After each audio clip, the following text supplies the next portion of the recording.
بسم اللہ الرحمن الرحیم۔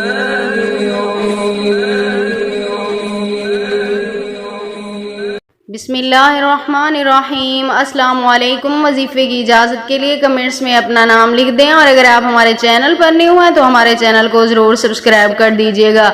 آج جو میں آپ کی خدمت میں وظیفہ لے کر آئی ہوں، یہ گھر کے حوالے سے کچھ اصول ہیں، کچھ قاعدے ہیں جو میں آج آپ لوگوں کے ساتھ شیئر کروں گی۔ جس گھر میں صبح صبح یہ 3 کام ہوتے ہوں، اس گھر میں بربادی آنے سے کوئی بھی نہیں روک سکتا، لیکن اکثر لوگ اس بارے میں کچھ بھی نہیں جانتے۔ وہ 3 کام اکثر لوگ کر گزرتے ہیں۔ تو کام یہ ہے، سب سے پہلا کام تو یہ ہے کہ صبح اٹھتے ساتھ ہی کبھی کسی کے ساتھ لڑائی جھگڑا نہ کیا کریں، خاص طور پہ اپنی بیوی کے ساتھ تو کبھی بھی لڑائی جھگڑا نہ کیا کریں۔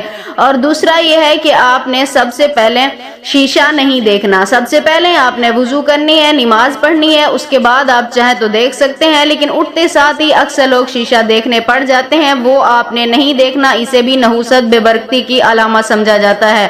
اور تیسرا کام یہ ہے کہ آپ نے مسواک کیے بغیر یا برش کیے بغیر آپ نے کوئی چیز کھانی نہیں ہے، یعنی ناشتہ نہیں کرنا ہے۔ اور سب سے پہلے آپ جب صبح اٹھیں اس وقت آپ نے اپنے دونوں ہاتھ دعائیہ انداز میں اٹھا کر اس کے اوپر آپ نے بسم اللہ الرحمن الرحیم پڑھ کر اپنے چہرے پر ہاتھ پھیر لینا ہے۔ اپنے چہرے پر ہاتھ پھیرنے کے بعد اللہ سے اپنے اچھے دن کے لیے دعا کریں۔ آپ کے گھر میں ہمیشہ کے لیے برکت ہوگی، کبھی بھی آپ کے گھر میں کسی قسم کا کوئی نقصان نہیں آئے گا اس عمل کی برکت سے۔